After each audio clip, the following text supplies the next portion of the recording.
Shalom, shalom, shalom, Bunyam Yasha Allah, Bunyam Tazadak, Bunyam Malak, Barakathum, Bahashem Yahweh, Bahashem Hamashiach Yahawashi, Call Haloyam La Yahweh Thum Yad. It's your brother Aklamak, the Preceptionist, representing Mount Zion Reborn, the Truth Tellers. And this lesson is going to be called The Time of the Gentiles. Many have heard the phrase the time of the Gentiles and immediately assume it pertains to the salvation of non-Israelites. Yet, before accepting any interpretation, we must establish a foundation that cannot be moved. The scriptures declare that Yahweh reveals his purpose beforehand through his servants, the prophets. And if the prophets were given understanding concerning the Israelites' scattering, captivity, oppression, and eventually their restoration, then every later prophecy must agree with that foundation and not omit it or redact it.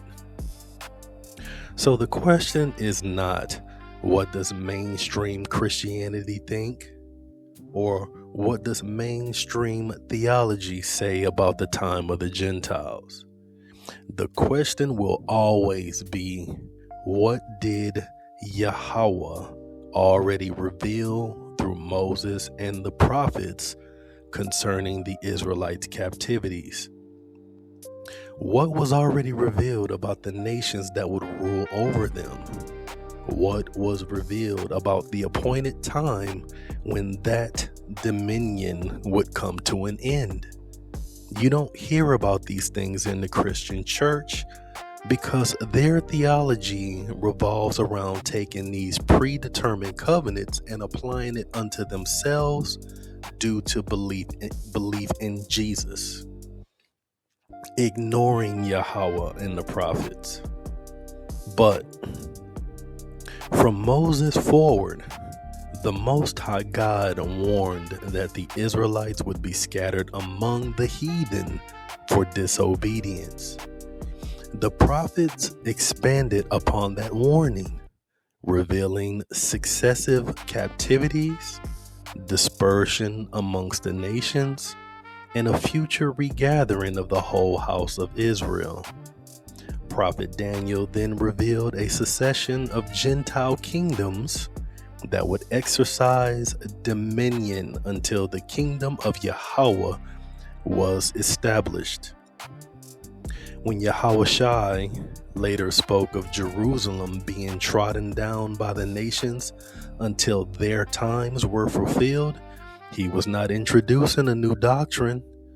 He was speaking within a prophetic framework that had already been established centuries earlier. The same prophecies the Christian church and mainstream theology just seem to omit from their studies and lessons. Therefore, before attempting to understand the phrase, the time of the Gentiles, we must first establish what Moses said concerning the Israelite scattering. What did the prophets say concerning the Israelites being scattered among the nations? What did Daniel reveal concerning the successive Gentile kingdoms? What occurred under them? And what Yahweh declared concerning the appointed end of these Gentile kingdoms? And only after establishing these precepts can we rightly understand the prophetic timeline, rightly divide the word of truth, and find the culmination of all things in the kingdom of Yahweh. I pray you get some understanding.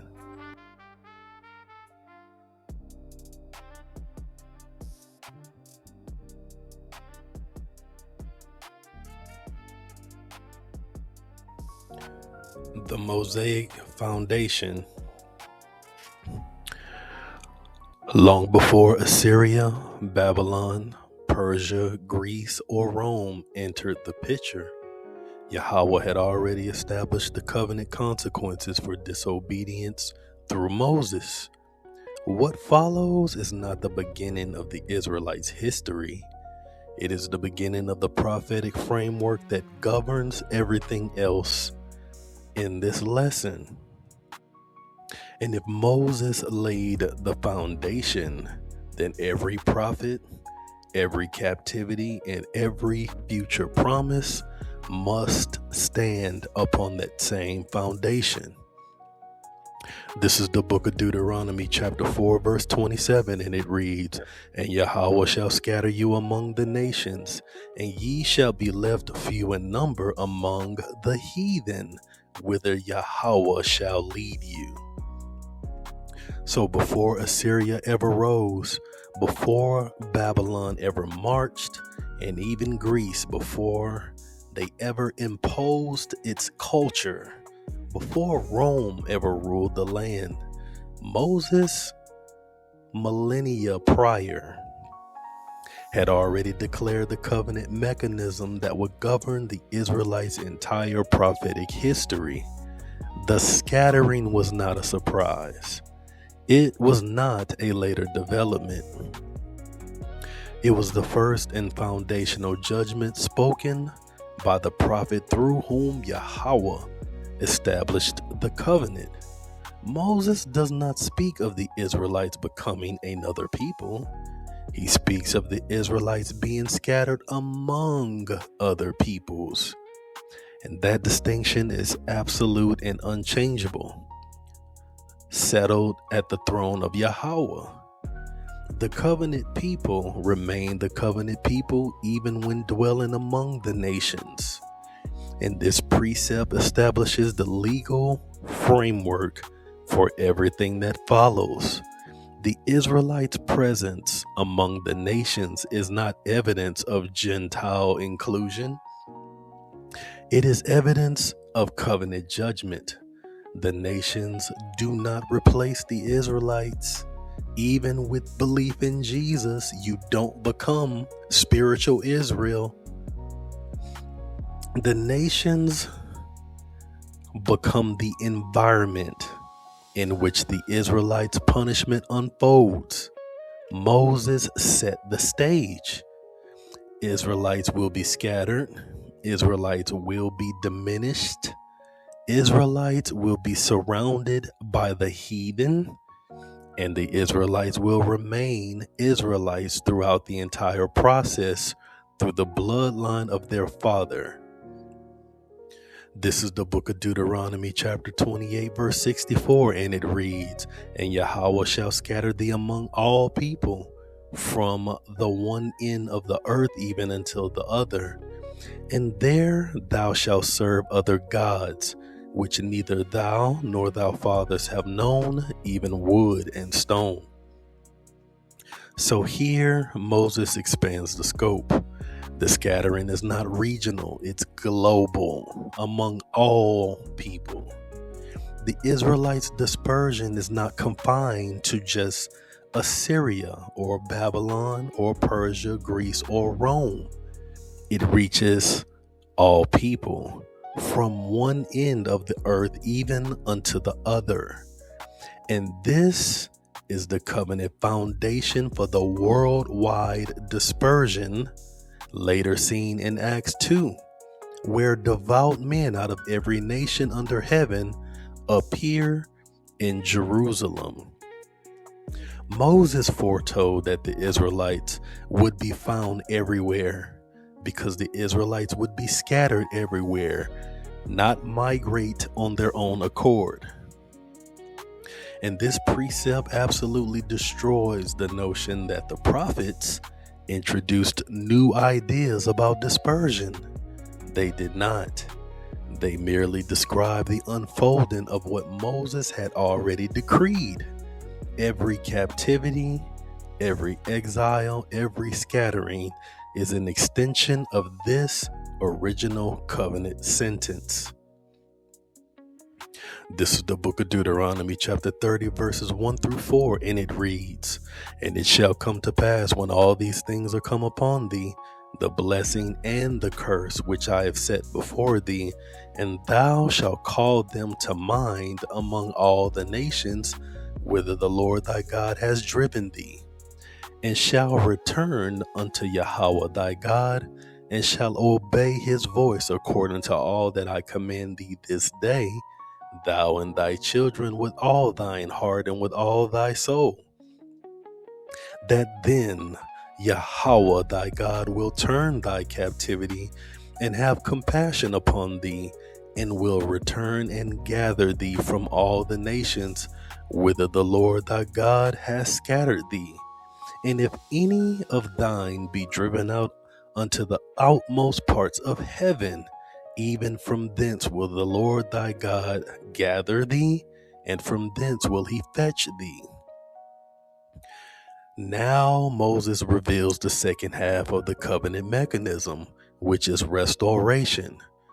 The beginning and the end is declared in Torah. First, this is the same Yahweh who scatters, being the same Yahweh our power who will gather. The same nations among whom the Israelites are driven become the same nations from which the Israelites are recovered. The subject never changes. The people judged are the people restored. The covenant people scattered are the covenant people regathered. That is the foundation. There is no modification. There is no amendment. Moses establishes a sequence that cannot be altered: covenant, disobedience, scattering, repentance, regathering. Anything that contradicts the foundation or brings forth an ending that contradicts the foundation is false, because you cannot go against what the foundation already laid in literal stone. And this is the spine of the prophetic narrative. Every prophet follows this pattern because they're under it. They don't get to modify it in a way that contradicts the foundation, or they would be breaking the law. Hosea describes the Israelites swallowed among the nations. Amos describes the Israelites sifted from among the nations. Ezekiel describes the Israelites gathered out of all countries. None of these prophets introduce a new people. They all speak of the same Israelites Moses addressed. This is the book of Leviticus, chapter 26, verse 33, and it reads, "And I will scatter you among the heathen, and will draw out a sword after you, and your land shall be desolate, and your cities waste." You see, Moses adds another layer here. The land itself becomes a witness against the Israelites. When the Israelites are scattered, the land becomes desolate. When the Israelites are absent, the land enjoys her Sabbaths. This proves that foreign occupation of Jerusalem is not a political accident, but a covenant penalty. The land is tied to the Israelites' obedience, and when they are scattered, the land is vulnerable. And when the Israelites repent, the land is restored. This principle becomes essential when Yahawashi later declares that Jerusalem would be trodden down by the hands of Gentiles until their times are fulfilled. Moses already established that foreign dominion over the land is covenant judgment, not a permanent transfer. And this is the book of Leviticus, chapter 26, verses 44 and 45, and it reads, "And yet for all that, when they be in the land of their enemies, I will not cast them away, neither will I abhor them to destroy them utterly, and to break my covenant with them, for I am Yahweh their God. But I will for their sakes remember the covenant of their ancestors, whom I brought forth out of the land of Egypt in the sight of the heathen, that I might be their God. I am Yahweh. So, two things really stand out here. It describes the Israelites breaking the covenant and the Most High scattering them among the heathen, which clearly shows that the Israelites broke the covenant. But then he says, I will not abhor them to destroy them utterly, to break my covenant with them. That means Yahweh is still keeping the contract, even though the Israelites broke their side of the deal. That's a dagger. The covenant is not forsaken by the Holy and Mighty One, because he loved their forefathers and swore, I'm doing this with your offspring, period. So the precept seals the identity question. Israelites remain the Israelites even in dispersion by the blood of their forefathers, even if their identity is not even known unto them. Yahweh knows them. Yahweh does not cast them away. He does not replace them. He does not transfer their covenant to another people. Even in the lands of their enemies, the Israelites remain the covenant nation, and this obliterates every interpretation that attempts to redefine the Israelites during the captivities. The prophets do not speak of the nations becoming the new Israelites. They speak of the Israelites remaining who they are while dwelling amongst the Gentiles. The Most High remembers them. So Moses establishes the entire prophetic framework before any captivity occurs. The Israelites would be scattered among the nations. They remain who they are while among the nations. The Israelites remember the covenant while among the nations, and they will eventually be regathered from the nations. The land will be restored. Foreign dominion will end. The covenant stands as it is. And this is the foundation which captivity rests. This is the foundation upon which the amalgamation among the nations rest. And this is the foundation upon which foreign dominion rests. And this is the foundation upon which Yahawashi speaks when he declares that Jerusalem would be trodden down to an appointed time.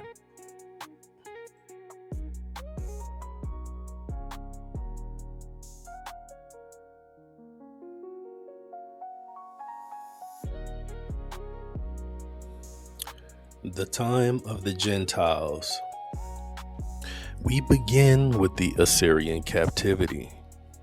Now, with the covenant foundation now established, the record moves from warning to fulfillment. Moses declared what would happen if they broke the covenant.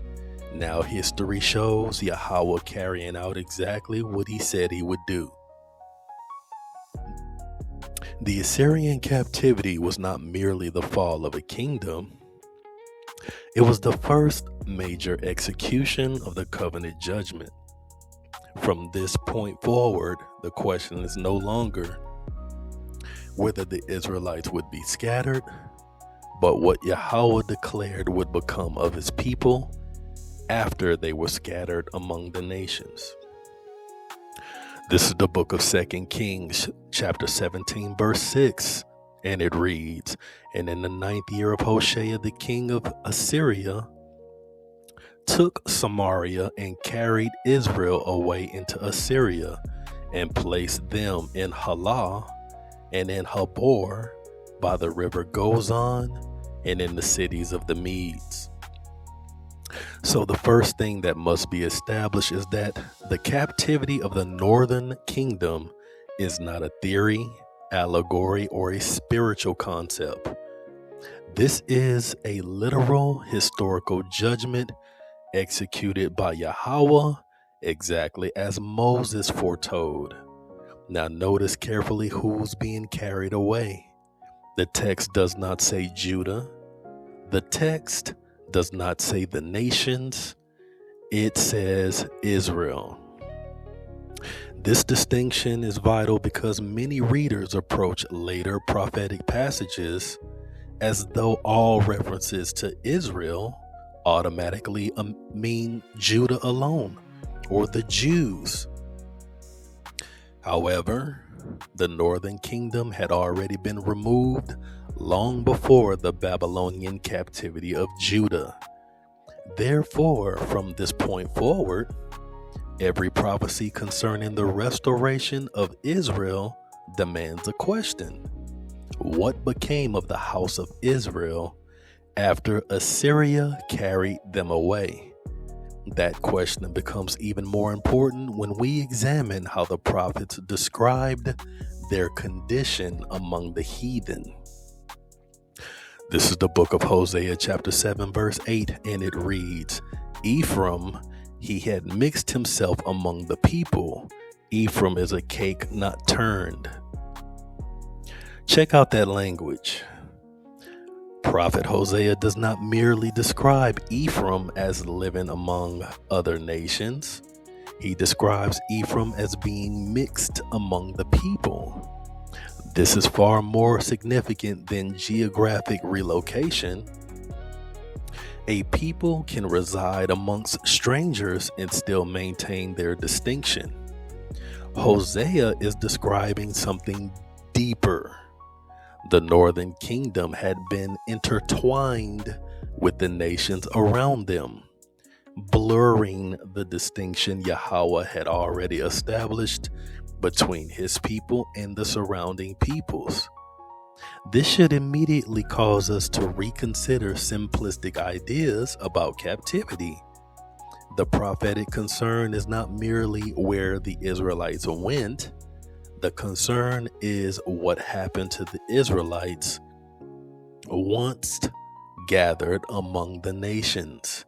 And if Ephraim became mixed among the people, the next question is, how did Yahweh describe their condition after that mixing had taken place? This is the book of Hosea chapter 8 verse 8, and it reads, Israel is swallowed up. Now shall they be among the Gentiles as a vessel wherein there is no pleasure. So now the language is intensifying deeply. First, Ephraim is mixed among the people. Now they are swallowed up. They've become a vessel upon which Yahweh takes no pleasure. A vessel that retains its purpose remains recognizable. A vessel wherein there is no pleasure has lost the value for which it was originally designed. The prophet does not say that the Israelites cease to exist. He's describing the Israelites' condition from a perspective of judgment. They are among the nations to such an extent that they appear consumed by them. And this precept should prevent us from reading later prophecies carelessly. Whenever the prophets speak of scattered Israelites among the nations, they're not introducing a new subject. They are continuing the story of a people who had already been swallowed up among those nations. The next prophet adds another layer to this picture. This is the book of Amos, chapter 9, verse 9, and it reads, For lo, I will command and sift the house of Israel among all nations, like as corn is sifted in a sieve, yet shall not the least grain fall upon the earth. Here, Yahweh reveals something profound. Israelites' scattering was not random. Assyria may have been the instrument, but Yahweh was the one commanding the process. The image of a sieve is particularly revealing. A man sifts grain because he intends to preserve what is valuable. The shaking is severe, the separation is violent, yet the objective is not destruction, the objective is preservation. This precept protects us from drawing the wrong conclusion from Hosea. The Israelites being swallowed up among the nations does not mean Yahweh abandoned Israel among the nations. The same hand that scattered them was still governing their destiny. And this raises another unavoidable question. If Yahweh scattered the Israelites among the nations, did he also promise to recover them from among those same nations? This is the book of Amos chapter 9, verses 14 and 15, and it reads, "And I will bring the captivity of my people Israel, and they shall build the waste cities and inhabit them, and they shall plant vineyards and drink the wine thereof. They shall also make gardens and eat the fruit of them. And I will plant them upon their land, and they shall no more be pulled up out of their land which I have given to them, saith Yahweh thy God." Notice how the subject never changes. The people taken into captivity are the northern kingdom, the Israelites. The people scattered among the nations are Israelites. The people brought back are the same people. The prophet does not introduce another nation. He does not transfer the promises to another people. How could he if they're being sifted like corn being sifted in a sieve? That means a separation is taking place. He does not change the identity of the recipients. The same Israel that experienced the judgment are the same people who received the restoration. This continuity is one of the most important themes in the prophetic record because it establishes the framework for every restoration prophecy that follows. But the story is incomplete. The northern kingdom has been carried away by Assyria, yet the southern kingdom remains. And before Yahweh reunites the whole house, another captivity must occur. And this brings us to the Babylonian captivity of Judah, where the very same covenant pattern begins to unfold once again.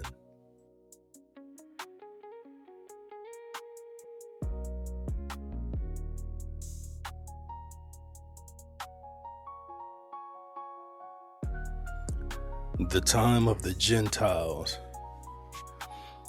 The Babylonian captivity of Judah. So the covenant judgment did not end with the northern kingdom. What Assyria accomplished against the northern kingdom, Babylon would accomplish against the southern kingdom. And with both houses now driven from the land, the prophetic picture becomes clearer. The judgment Moses declared had reached the entire nation. This is the book of 2 Kings, chapter 25, verse 21, and it reads, "And the king of Babylon smote them, and slew them at Riblah in the land of Hamath.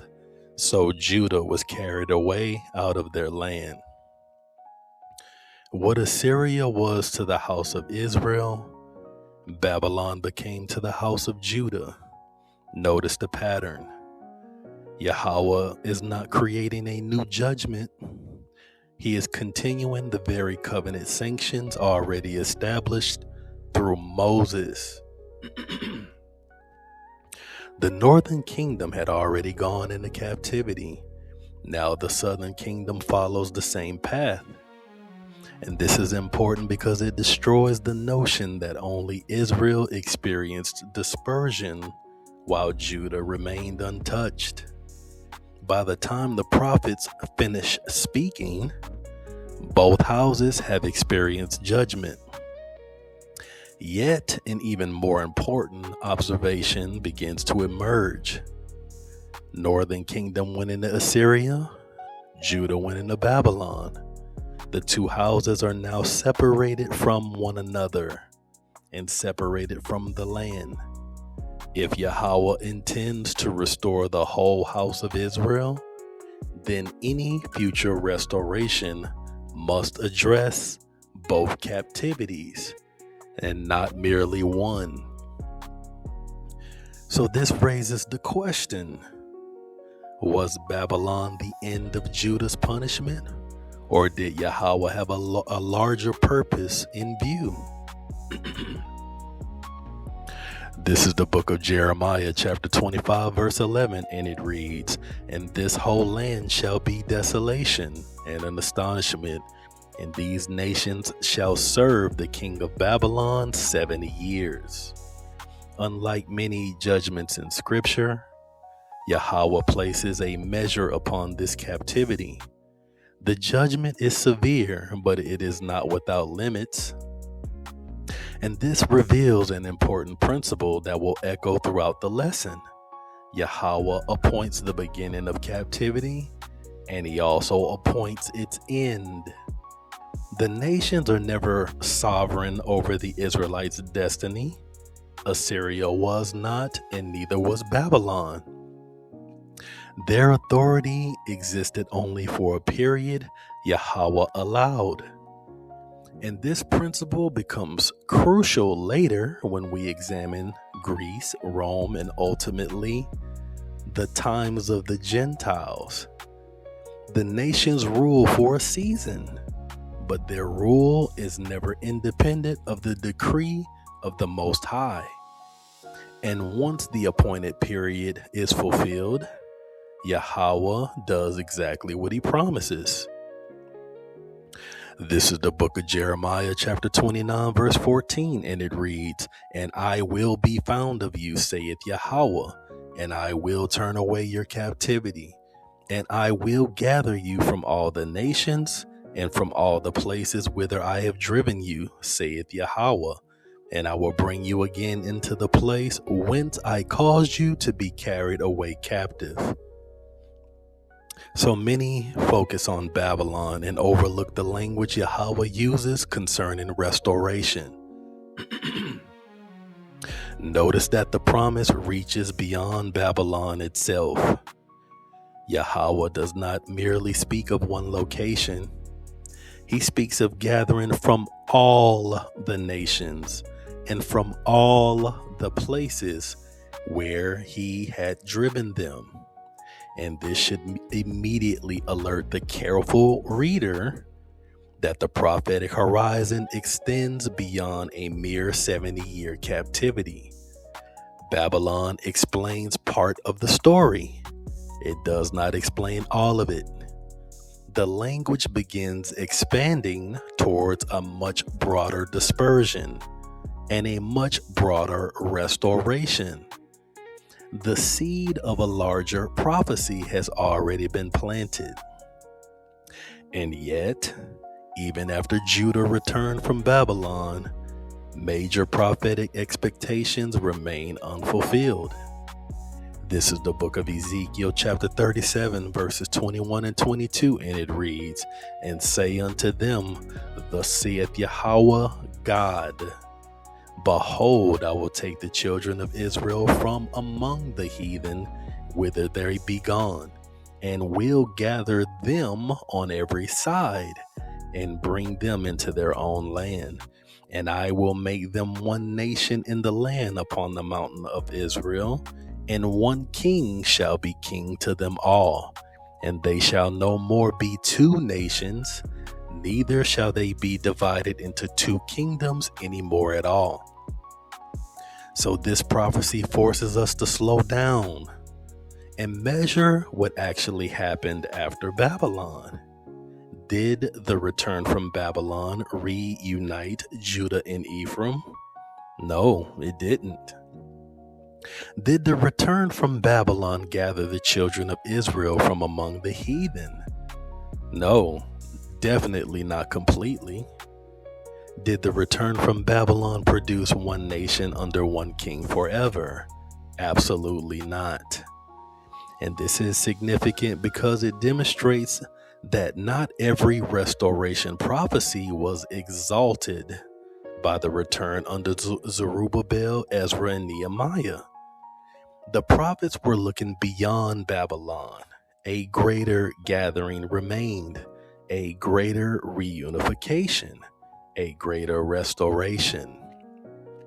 The restoration Moses talked about. Therefore, while Babylon is an important captivity, it cannot be the final destination of the prophetic narrative. So the next stage of the story reveals why. The return from Babylon did not restore the sovereignty to Israel. Instead, another kingdom rose to power. This is the book of Daniel chapter 2 verse 39, and it reads, "And after thee shall rise another kingdom inferior to thee, and another third kingdom of brass, which shall bear rule over all the earth." This is where many studies lose the prophetic thread. Babylon falls, but Israel does not immediately inherit the kingdom. Instead, Daniel reveals successive Gentile kingdoms rising one after another. This means Babylon was not the conclusion of Gentile dominion. It was only one link to a larger chain. The prophetic focus now shifts from captivity alone to the kingdoms that will continue exercising authority over Yahweh's people. And that is major, because the return from Babylon did not end foreign rule. It merely transferred rule from one empire into another, thus bringing us to the fall of Babylon into the rise of Persia.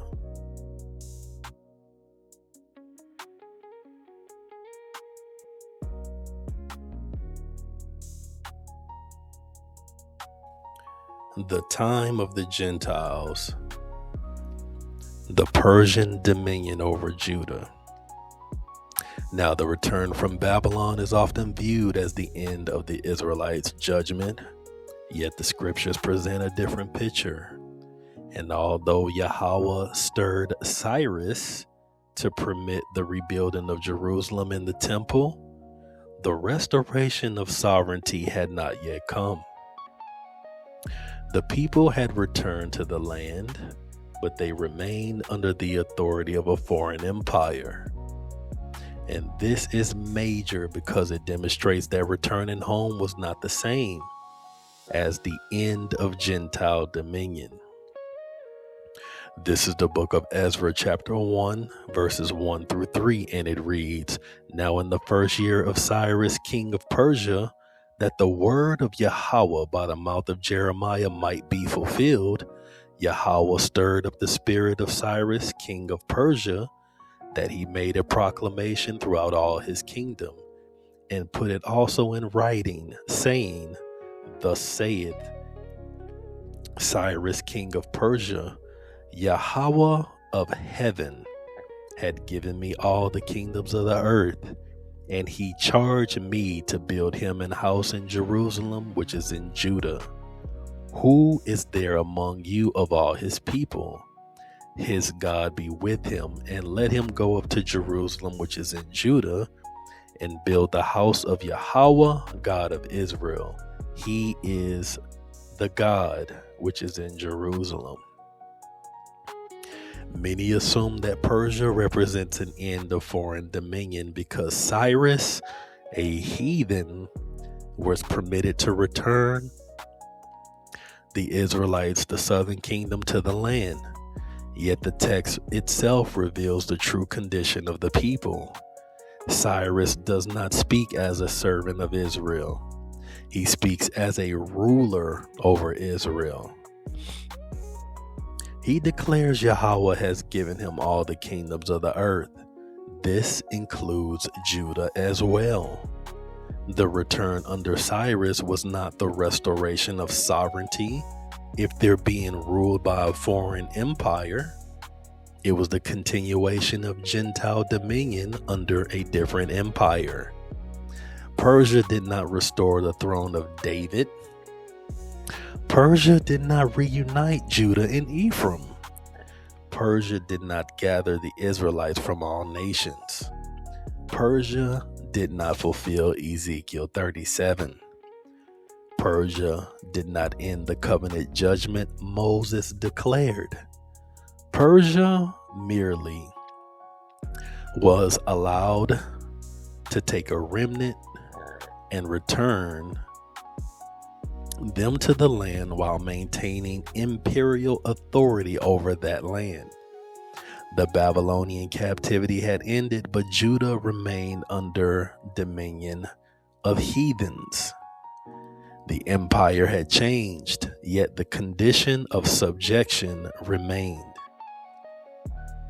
This is the book of Ezra, chapter 9, verse 7, and it reads, "And since the days of our fathers have we been in great distress until this day, and for our iniquities have we, our kings, our priests, been delivered into the hands of the kings of the lands, and to the sword, and to captivity, and to spoil, and to confusion of face, as it is this day."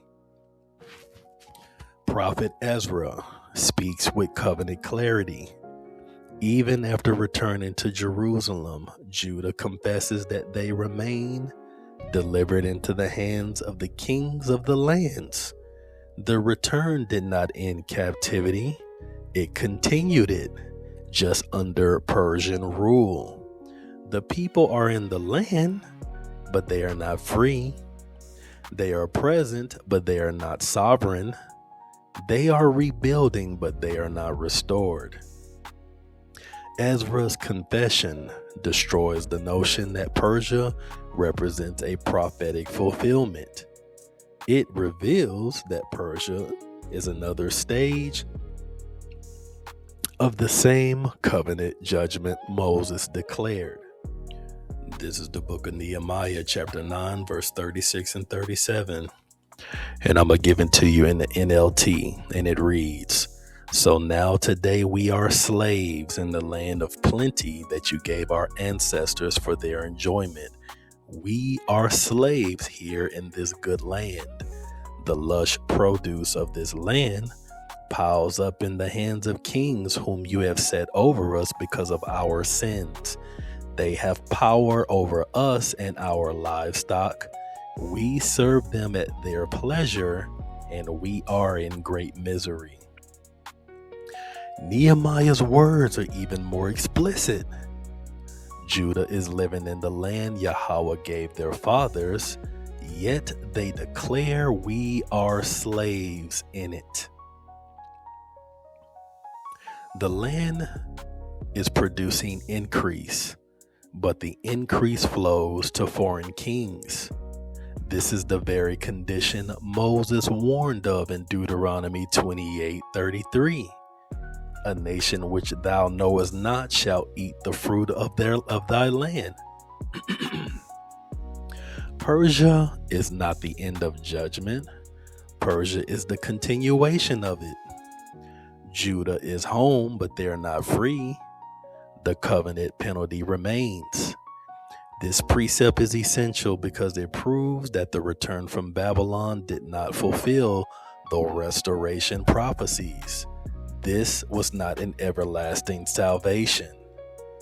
Judah is still under foreign rule. Judah is still under foreign taxation.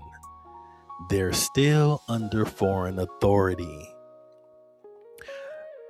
Judah is still experiencing the curses Moses declared.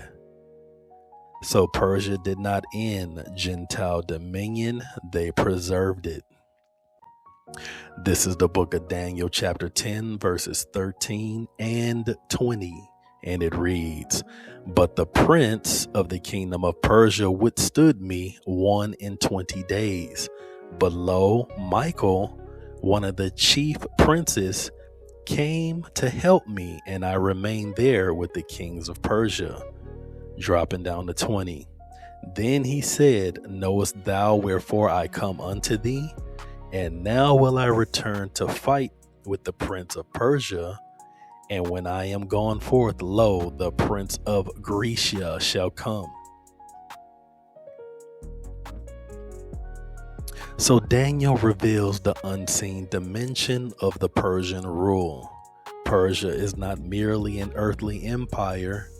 It is governed by a spiritual prince who resists the messengers of Yahweh. This confirms that Persia is part of the same prophetic chain described in Daniel 2 and Daniel 7. Persia is the second kingdom.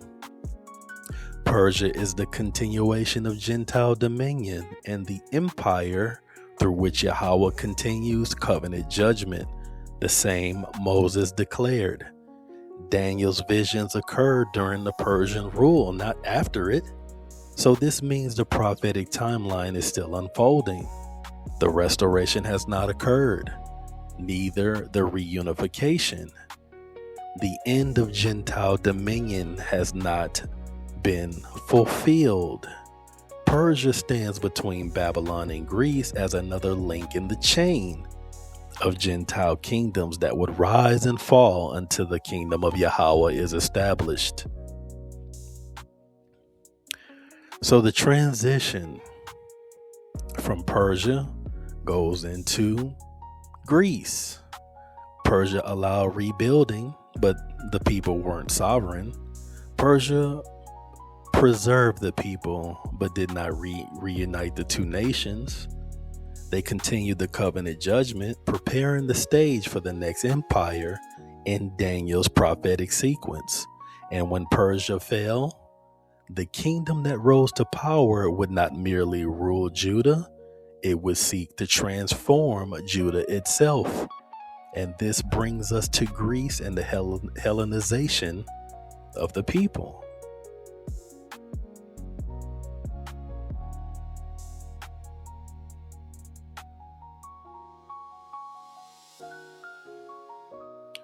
The time of the Gentiles, Greece, and the amalgamation of Judah. The rise of Greece marked a significant shift in the nature of Gentile dominion. While previous empires exercised political authority over Yahweh's people, the Greek kingdom sought something more. It sought to reshape their identity. The struggle was no longer merely over the land, but over the covenant itself.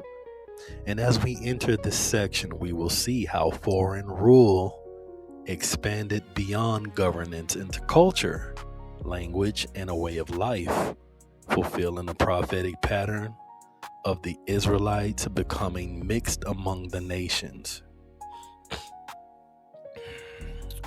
This is the book of Joel chapter 3 verse 6, and it reads, "The children also of Judah and the children of Jerusalem have ye sold unto the Grecians, that ye might remove them far from their border." Notice that the prophet specifically identifies Judah and Jerusalem. This is important because many assume the story of dispersion primarily concerns the northern kingdom. Yet, Joel reveals that Judah also became entangled in a process that would carry them beyond the borders Yahweh had given them.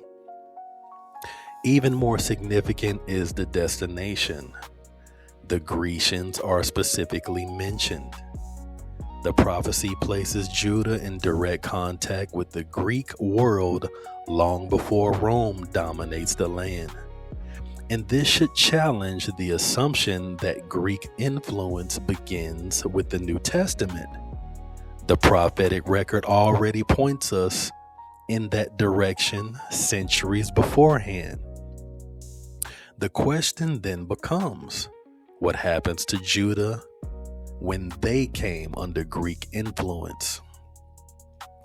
This is the book of 1 Maccabees chapter 1 verse 11, and it reads, "And in those days there went out of Israel wicked men, who persuaded many, saying, Let us go and make a covenant with the heathen that are round about us. For since we departed from them, we have had much sorrow."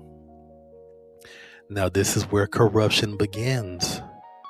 This is where cooning begins. Not from the heathen, but from the men of Israel. And this becomes a reoccurring pattern throughout scriptures. Judgment often enters through compromise from within rather than the pressure from without. These men viewed separation from the nations as a burden rather than a blessing. Instead of seeking reconciliation with the Most High, they sought acceptance among the surrounding peoples. And this reveals the true danger of amalgamation. A nation does not have to be destroyed to lose itself. It merely has to abandon the distinctions that made it a nation. The proposal before the people was simple: become like everyone else. And once that cooning seed was planted, the results quickly followed. And the next precept should show exactly what happened when that mindset was embraced. This is the book of 1 Maccabees chapter 1 verses 14 and 15, and it reads, "Whereupon they built a place of exercise at Jerusalem according to the customs of the heathen, and made themselves uncircumcised, and forsook the holy covenant, and joined themselves to the heathen, and were so to do mischief." This is one of the most startling statements in the historic record.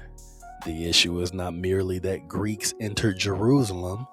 The issue is that Israelites began reshaping themselves according to Greek standards. Notice the progression. First came the desire to make a covenant with the heathen. Then came the adoption of heathen customs. Then came the forsaking of the holy covenant. Compromise always advances further than it initially appears.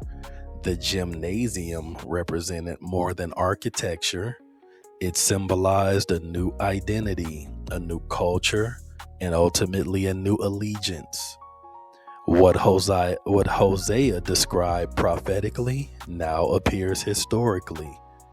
Israelites among the nations, mixed amongst the people, becoming indistinguishable from the surrounding world.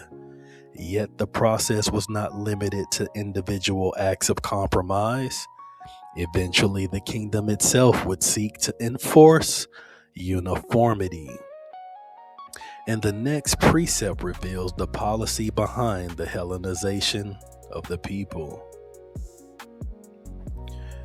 This is the book of 1 Maccabees, chapter 1, verses 41 through 50, and it reads, "Moreover, King Antiochus wrote to his whole kingdom that all should be one people, and everyone should leave his laws. So all the heathen agreed according to the commandment of the king.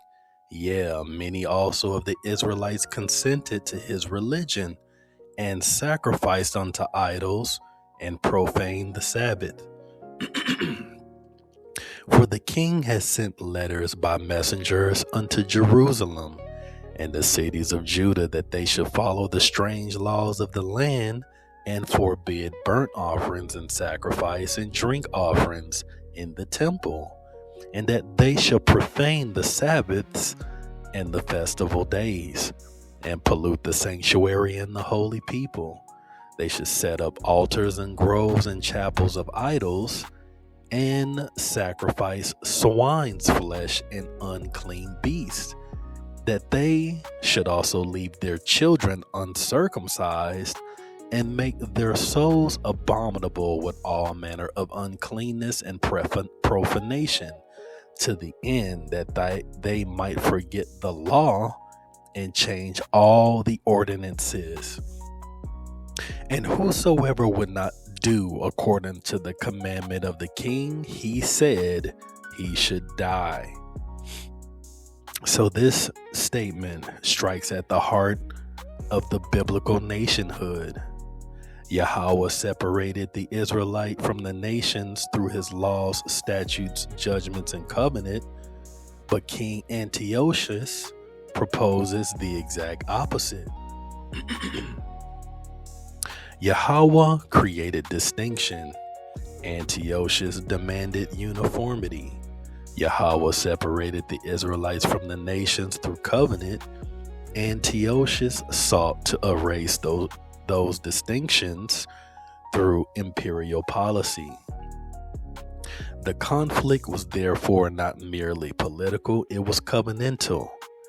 Antiochus wanted one people, one culture, one system, one identity. The objective is not coexistence, the objective is assimilation. The command required every people to leave their own laws and conform to a common standard established by imperial authority. And this is why the Greek period is so important prophetically, because it demonstrates that Gentile dominion involves more than political control. It sought cultural and covenantal transformation. The kingdom wanted Judah to think, live, and identify as Greeks, and many complied. And this helps explain developments that appear later in the New Testament period, because by the first century, evidence of that Hellenization could be seen throughout the dispersed populations of Judah. This is the book of Acts, chapter 6, verse 1. And it reads, "And in those days when the number of disciples was multiplied, there arose a murmuring of the Grecians against the Hebrews, because their widows were neglected in the daily ministration." So this reveals that the lasting effects of centuries of Greek influence upon the dispersed population of Judah. And it's the Hebrews and Grecians in distinction. Luke is not describing a dispute between Israelites and the heathen. He is describing two distinct groups within Jewry itself. By the first century, many of the Jews of the dispersion had become identified as Hellenists, reflecting the influence of the Greek world that has spread throughout the East since the days of Alexander and the Seleucid kingdom. So the significance of this passage is not that these people had ceased to be Jews, but it demonstrates that there has been a real dispersion and the reach that followed. Judah had become so spread throughout the Greek world that differences in language, culture, and upbringing had become evident among the people themselves. What First Maccabees records as a deliberate effort to Hellenize the population also appears in the book of Acts as an established reality. The influence of Greece remained visible among portions of the people generations after the decline of the Greek political power. And yet this raises another important question. If Hellenized Jews could be found among the believers in Jerusalem, how extensive had the dispersion of the people become throughout the nations? So the next precept provides the answer by showing that the Jews were dwelling throughout the known world, exactly as Moses warned centuries earlier. This is the book of Acts, chapter 2, verse 5, and it reads, "And there were dwelling at Jerusalem Jews, devout men out of every nation under heaven." So by the time we arrive at the first century, the effects of the captivities are impossible to ignore. The people are no longer confined to Judea. They are no longer concentrated in one region. They are found among the nations. And this should immediately remind us of Moses. What began as a warning had become a reality. The dispersion was not theoretical, it was visible. Representatives from numerous lands had gathered in Jerusalem because Israelites were now living throughout the known world. Yet, despite this widespread dispersion, one major prophetic development still remained. The people were still under foreign dominion. The land was under foreign dominion if an Edomite sat on David's throne. Jerusalem was under foreign dominion if Rome ruled over it. And the empire exercising that authority was the fourth kingdom foreseen by Daniel. Is it making sense? And this brings us to Rome and the prophetic backdrop of Yahawashi's statement concerning the times of the Gentiles.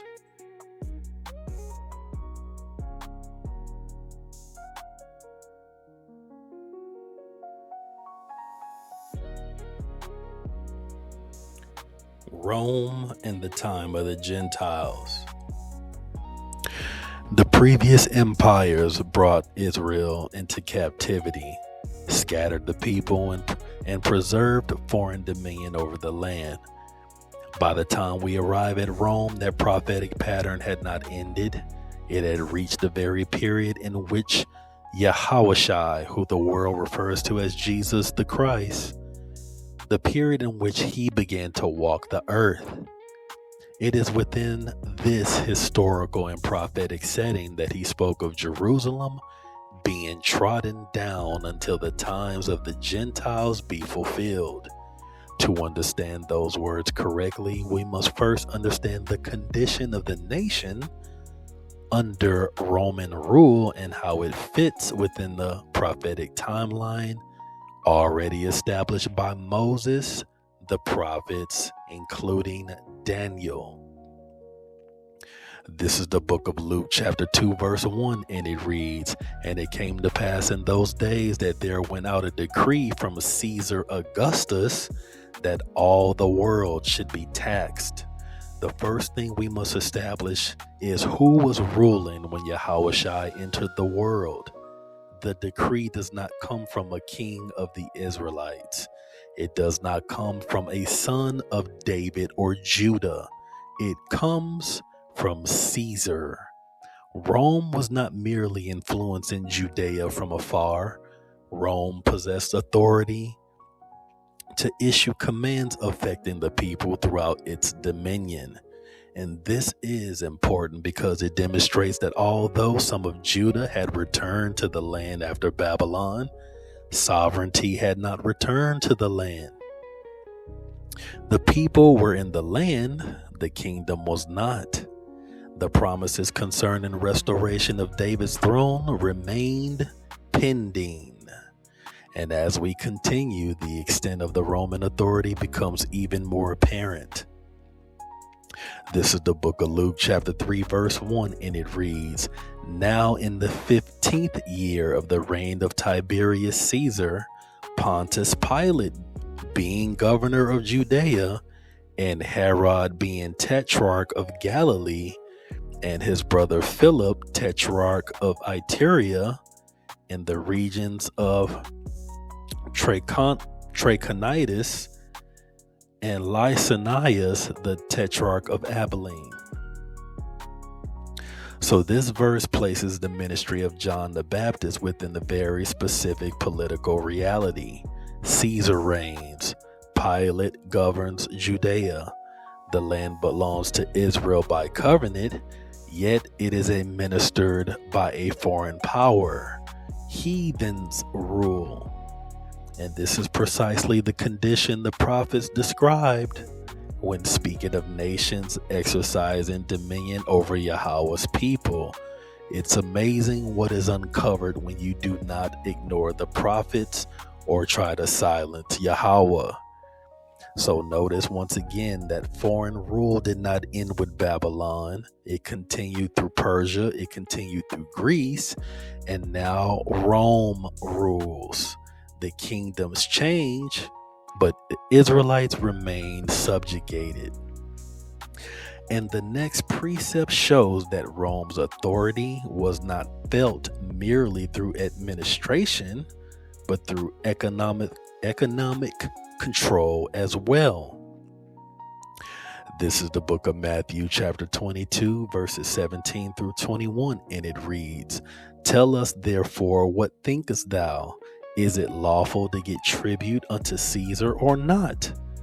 But Jesus, Yahawashi, perceived their wickedness and said, "Why tempt ye me, ye hypocrites? Show me the tribute money." And they brought unto him a penny. And he saith unto them, "Who is this image and subscription?" And they said unto him, "Caesar's."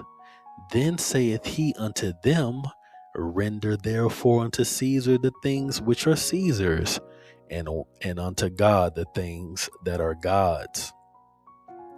The very question reveals the reality of Roman domination. Free nations do not pay tribute to conquering powers. The tribute is evidence of subjugation. The issue was not whether Caesar ruled. Everyone knew Caesar ruled. The issue was how Yahweh's people were to conduct themselves while living under that rule. And this highlights an important distinction. The Israelites' presence in the land did not equal national restoration. Many assume because Judeans occupied Jerusalem, the prophetic promises had already been fulfilled. But where is the northern kingdom? A people paying tribute to a foreign empire cannot honestly be described as possessing the kingdom which was promised by the prophets. The nations remain under Gentile dominion. The Israelites remain under Gentile dominion. And the next witness leaves no doubt concerning the political reality of the period. This is the book of John, chapter 19, verse 15, and it reads, "But they cried out, away with him, crucify him. And Pilate said unto them, Shall I crucify your king? The chief priests answered, We have no king but Caesar." Again, cooning. These words are among the most revealing statements in the entire New Testament. Think about what is being acknowledged here. Yahweh had promised a ruler from Jacob. The prophets had spoke about the restoration of David's throne. Yet those standing in Jerusalem publicly confess allegiance to Caesar, a heathen king. Whether spoken sincerely or politically, the statement reveals the condition of the nation. Rome was functioning as a ruling authority over the land. The contrast could not be sharper.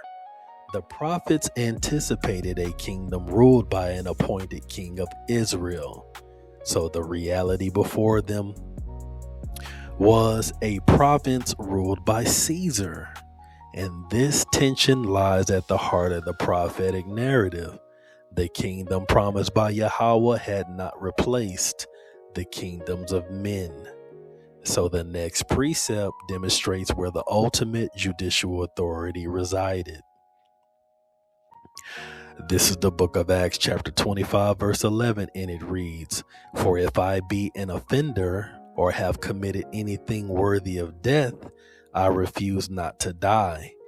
But if there be none of these things whereof these accuse me, no man may deliver me unto them. I appeal unto Caesar. Paul's appeal tells us something significant about the world in which the apostles live. The highest court available was not in Jerusalem. The highest court was in Rome. And this demonstrates that Roman authority extended far beyond military occupation. Rome controlled judgment. Rome controlled governance. Rome was the machinery of an powerful empire. By this stage, the fourth kingdom seen by Daniel was fully operational, exercising authority over both the land and of the people. Yet even Rome was not the final subject of prophecy. The prophets never focused primarily on the kingdoms themselves. They focused on the duration of their dominion. So the critical question was always, how long would the nations rule? And this brings us directly to Yahawashi's prophecy and how powerful it remains till this very day.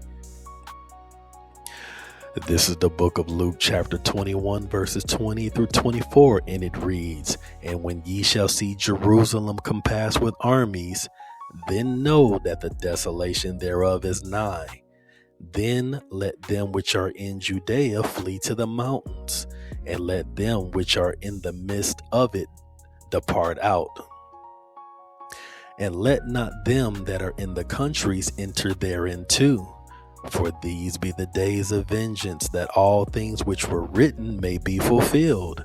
But woe unto them that are with child, and unto them that give suck in those days. For there shall be great distress in the land, and wrath upon this people, and they shall fall by the edge of the sword, and shall be led away captive into all nations. And Jerusalem shall be trodden down of the Gentiles, until the times of the Gentiles be fulfilled." So everything we have studied leads to this moment. Notice Yahawashi is not introducing new nations, captivity, or foreign dominion as a new concept. Moses already warned of scattering. Assyria carried away the northern kingdom and Babylon the southern kingdom. Greece sought to assimilate the people. Rome ruled over the people in the land. Yet Yahawashi is speaking within that existing prophetic framework, and the key word is staggering: until. Jerusalem would be trodden down, but not forever. The nations would exercise dominion, but not forever.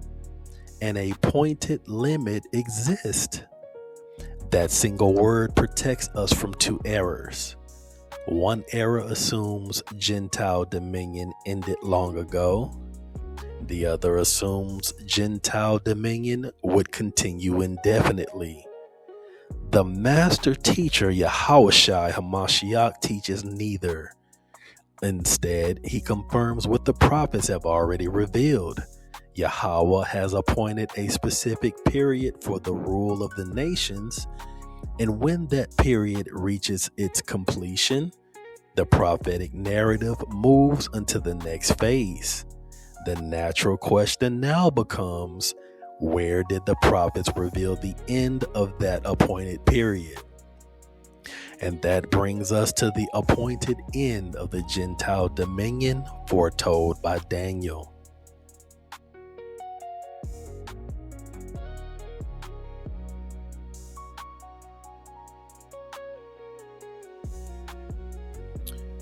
The appointed end of Gentile dominion. Yahawashi declared that Jerusalem would remain under Gentile dominion until the time of the Gentiles be fulfilled.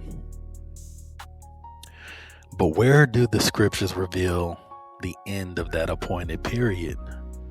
The answer is not found in speculation, but the visions Yahweh gave to Daniel centuries earlier. Daniel not only foretold the succession of Gentile kingdoms, he also revealed their dominion was measured, their authority was limited, and their end was already appointed. What Yahawashi affirmed, Daniel had already foreseen.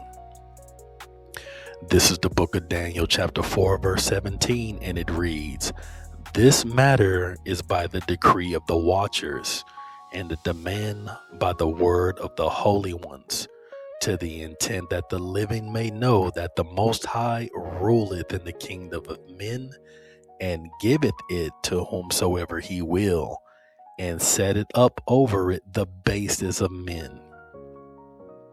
Before Daniel measures the duration of the Gentile dominion, he establishes who governs it. The kingdoms of men do not rise by their own wisdom, military strength, or political genius. The Most High rules in the kingdom of men. He gives kingdoms to whomsoever he wills, and he removes them according to his own decree. Assyria ruled because Yahweh permitted it. Babylon ruled because Yahweh permitted it. Persia, Greece, and Rome likewise exercised authority only within the boundaries he established. This precept removes every notion that the nations possess independent sovereignty. Their dominion is delegated, temporary, and accountable to the decree of the Most High. Therefore, when Yahawashi speaks of the times of the Gentiles, he's not describing an age outside of Yahweh's control, but an appointed season in which the kingdoms of men serve his purposes until their allotted time expires. This is the book of Daniel chapter 7 verses 21 and 22, and it reads, "I beheld, and the same horn made war with the saints and prevailed against them until the Ancient of Days came, and the judgment was given to the saints of the Most High. And the time came that the saints possessed the kingdom." Daniel now answers the question that naturally arises from Luke 21:24. How long the nations prevailed? How long would the saints remain under oppression? How long dominion remain in the hands of foreign powers? The answer is not forever. The same word appears, until. The saints are not prevailing here. The horn is prevailing. The saints are not possessing the kingdom. The horn is exercising dominion. This is important because it prevents us from prematurely claiming the fulfillment of promises which Daniel places at the conclusion of Gentile rule. The sequence is unmistakable: oppression, dominion by the heathen, divine intervention, kingdom possession. The transfer does not occur before the Ancient of Days acts. It occurs afterwards. Daniel now provides even more detail concerning the duration of this dominion. This is the book of Daniel chapter 7 verse 25, and it reads, "And he shall speak great words against the Most High, and shall wear out the saints of the Most High, and think to change times and laws, and they shall be given into his hand until a time and times and the dividing of time." The emphasis here is not the exact duration being measured. The emphasis is that there is a duration. The saints are given into his hand, not abandoned, not forgotten, given. That means even the oppression itself operates within the boundaries established by Yahweh. The nations never possess unrestricted authority. Their period is measured, appointed, and limited. So this destroys the illusion that the kingdoms of men control history. They do not. Even while appearing dominant, they remain subject to the decree of the Most High. The real power has always belonged to Yahweh. The kingdoms merely operate within the limits he permits. This same theme appears again when Daniel is shown Jerusalem and the sanctuary being trodden down. This is the book of Daniel chapter 8 verses 13 and 14, and it reads, "Then I heard one saint speaking, and another saint said unto the certain saint which spake, How long shall be the vision concerning the daily sacrifice, and the transgression of desolation, to give both the sanctuary and the host to be trodden underfoot?" Notice the question, not if, maybe, or whether, but how long. The concern throughout the prophets is never whether judgment exists. The concern is the duration of judgment. The sanctuary is trodden down, the host as well, and so is also Jerusalem. The saints are worn out. The same pattern appears repeatedly, but every time the question arises, Yahweh answers point to an appointed conclusion. And this should remind us all of Yahawashi's words, until the time of the Gentiles be fulfilled.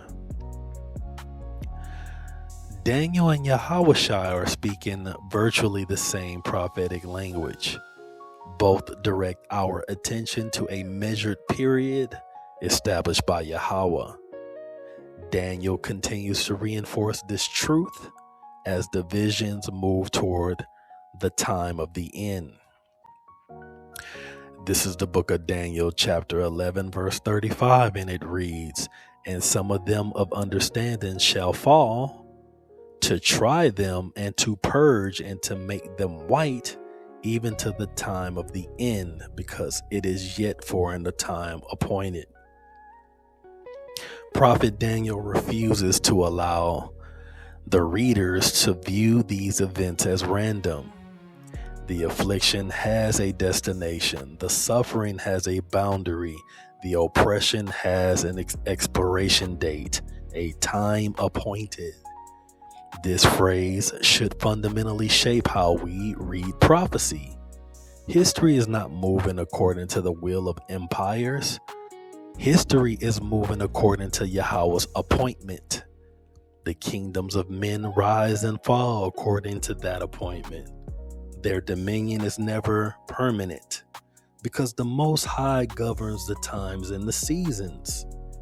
Likewise, the broader dominion of the nations has an appointed conclusion. The Most High governs the clock, and the nations merely live within it. The final chapter of Daniel now brings the discussion back to the Israelite scattering. This is the book of Daniel chapter 12 verse 7, and it reads, "And I heard the man clothed in linen, which was upon the waters of the river, when he held up his right hand and his left unto heaven, and swear by him that liveth forever, that it shall be for a time, times, and an half, and when he shall have accomplished to scatter the power of the holy people, and all these things shall be finished." Notice how Daniel connects the end of the vision to the condition of the holy people. The scattering remains central to the prophetic narrative. From Moses onward, the story has never changed.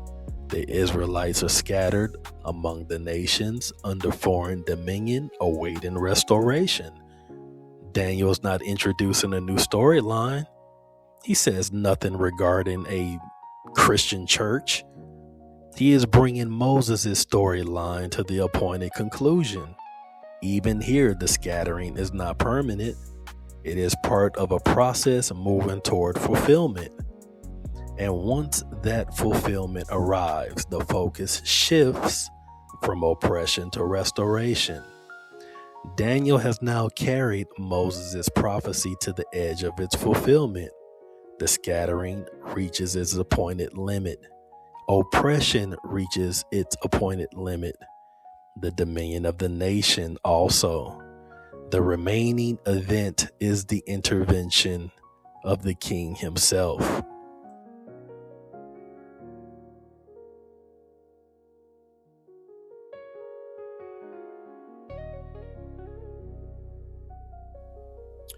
The coming king.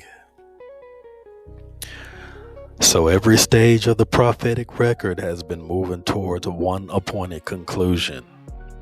Moses established the covenant. The prophets revealed the Israelite scattering and restoration.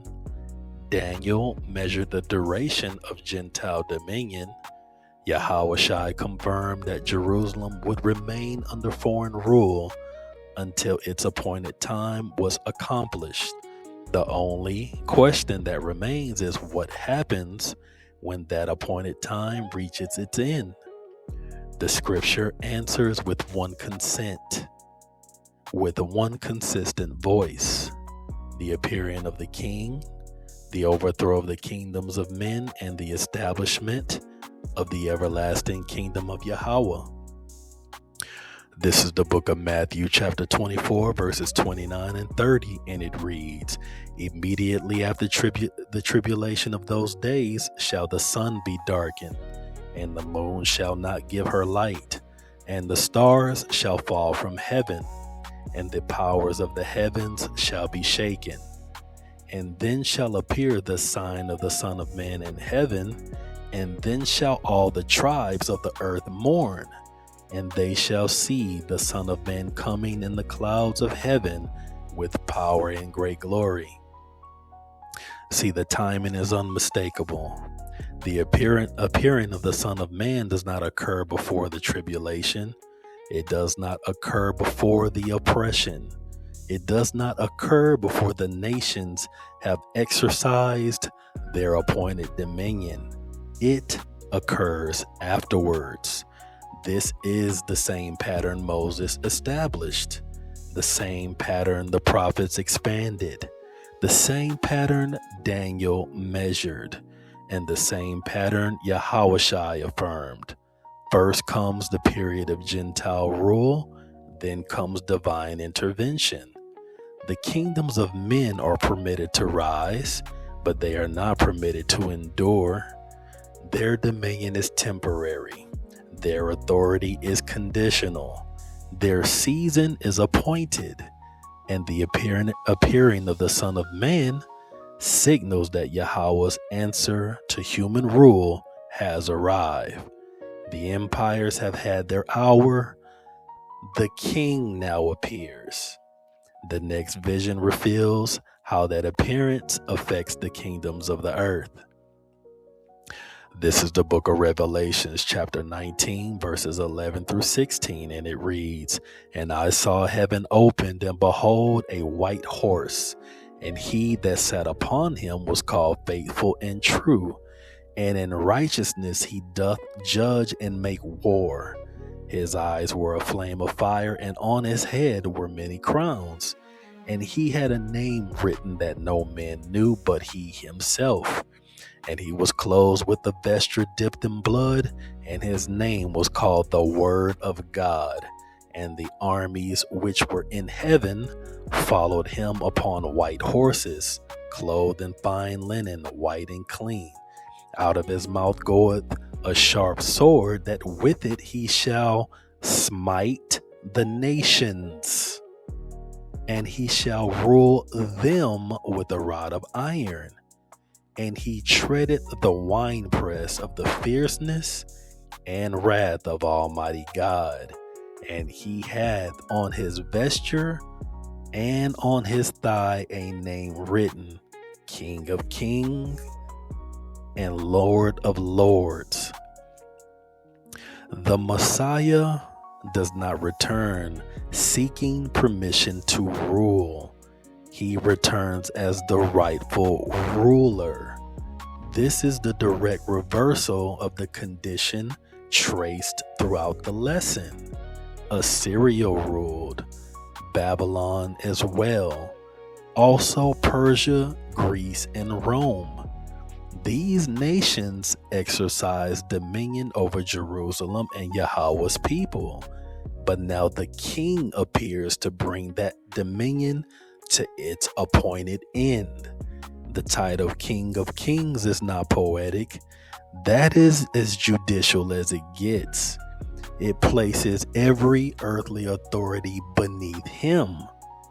The age of Gentile dominion reaches its limit when confronted by the authority of the king appointed by Yahweh.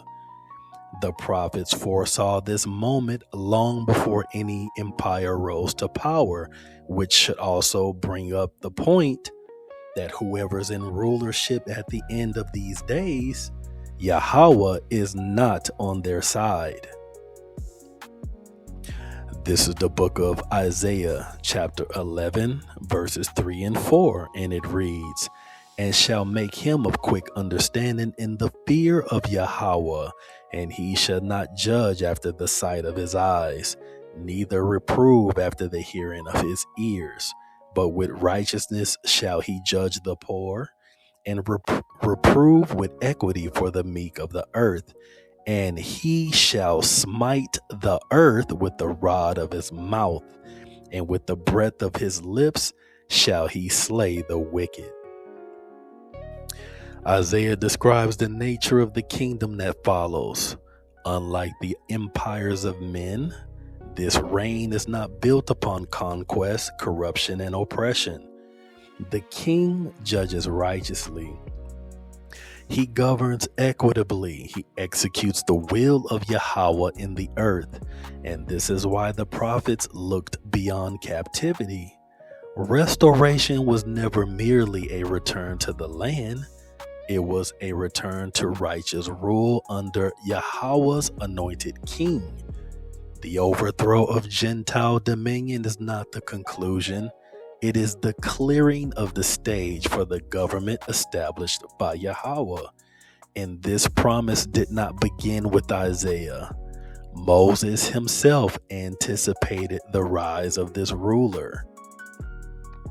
This is the book of Numbers, chapter 24, verse 17, and it reads, "I shall see him, but not now. I shall behold him, but not nigh. There shall come a star out of Jacob, and a scepter shall rise out of Israel, and he shall smite the corners of Moab and destroy all the children of Sheth." Here the prophetic arc returns to the beginning. The lesson opened with Torah, with Moses establishing the blueprint, the covenant blueprint. It ends with Moses revealing the outcome. The star arises, the scepter, the ruler arising from Jacob. What appeared at the beginning now stands at the conclusion. Amazing, isn't it? The captivities were never the destination. The nations were never the destination. Gentile dominion was never the destination. The kingdom was always the destination. Everything examined throughout the lesson moves toward the fulfillment of this promise. So how could this promise pertain to anybody other than the people who it was told to? Yet you're a joint heir. And the final witness reveals what happens once every opposing authority has been subdued. This is the book of 1 Corinthians chapter 15, verses 24 and 25, and it reads, "Then cometh the end, when he shall have delivered up the kingdom to God, even the Father, when he shall have put down all rule and all authority and power, for he must reign till he had put all enemies under his feet." Apostle Paul brings the prophetic timeline to its legal conclusion. The reign of the Messiah continues until every enemy is subdued. Not some enemies, not most of them, but every enemy. That means Yahawashi is the executor of Yahweh's wrath, which means he's not bringing kisses and hugs. And this harmonizes perfectly with Moses, the prophets, Daniel, and Yahawashi. The nations rule for a season. Then the king appears. The kingdoms of men are brought low. The kingdom of Yahweh is established. What Moses declared, what the prophets expanded, what Daniel foresaw, what Yahawashi affirmed, Paul seals. So, what is the time of the Gentiles?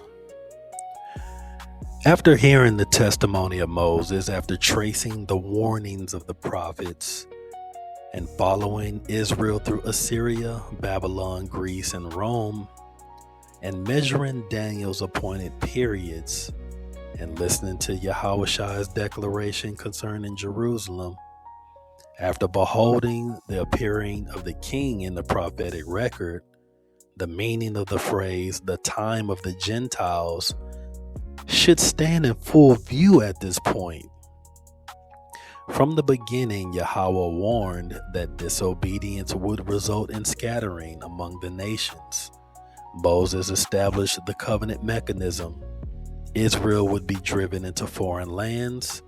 The land would fall under foreign dominion. The nations would rise as instruments of judgment. The prophets then revealed how the scattering would unfold. Assyria swallowed the northern kingdom. Babylon removed Judah. Greece sought to reshape Judah into its own image. Rome ruled during the days of Yahawashi. Each kingdom extended the same covenant sentence Moses already declared. Yet none of these kingdoms possess permanent authority. Their dominion was never sovereign. Their rule was never final. Daniel revealed that Gentile dominion would continue, but only for an appointed time, measured and limited by Yahweh himself. The fourth kingdom would arise, but it would not endure. The horn would prevail, but only until the Ancient of Days intervened. Jerusalem would be trodden down, but only until the times of the Gentiles were fulfilled. Every prophet speaks with the same voice. The nations rule for a season, not forever. Therefore, the time of the Gentiles is not the story of Gentile supremacy, nor is it the story of heathens spontaneously and magically entering into covenant with Yahweh. No. The time of the Gentiles is the period in which Yahweh permits the nations to exercise dominion on the earth while his people remain scattered and Jerusalem remains under foreign rule. It is the covenant penalty Moses declared, the historical reality the prophets described, and the condition Daniel measured, and the circumstance Yahawashi affirmed. It is a season of judgment, not a transfer of covenant promises. A period of domination, not a permanent rearrangement. An appointed interval that moves history towards the appearance of the king and the establishment of the kingdom. This is the book of Daniel chapter 2 verse 44, and it reads, "And in the days of these kings shall the God of heaven set up a kingdom which shall never be destroyed, and the kingdom shall not be left to other people, but it shall break in pieces and consume all these kingdoms, and it shall stand forever. When the appointed time reaches its end, the dominion of the nations collapses. The scattered of the Israelites are restored. Jerusalem is reclaimed, and the kingdom of Yahweh stands in the earth.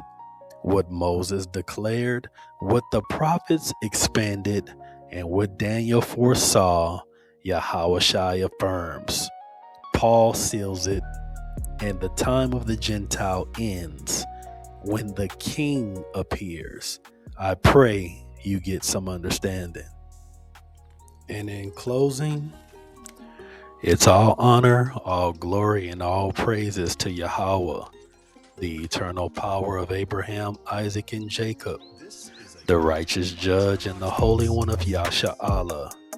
And blessings be upon the elect through Hamashiach Yahawashi, the anointed King, the Lion of Judah, the deliverer of Zion, the mighty intercessor raised up by the Most High himself. Yahweh alone is the receiver of all praise, and Yahawashi is the door, the mediator, the high priest, the vessel by whom we are reconciled and have access. May the Most High give you eyes to see, ears to hear, and a heart to obey. May your steps be ordered by his word, your faith proven by your works, and your soul preserved in the day of visitation. Barakatham Bahashem Yahweh, Bahashem Hamashiach Yahawashi, Barakatham, Banyam Yasha Allah, Kwam Yasha Allah, Kwam Malak, Kwam Tazadak, Ka Halayam La Yahweh Tham Yad. It's your brother Aklamak, and I hope you all were edified, and Shalom.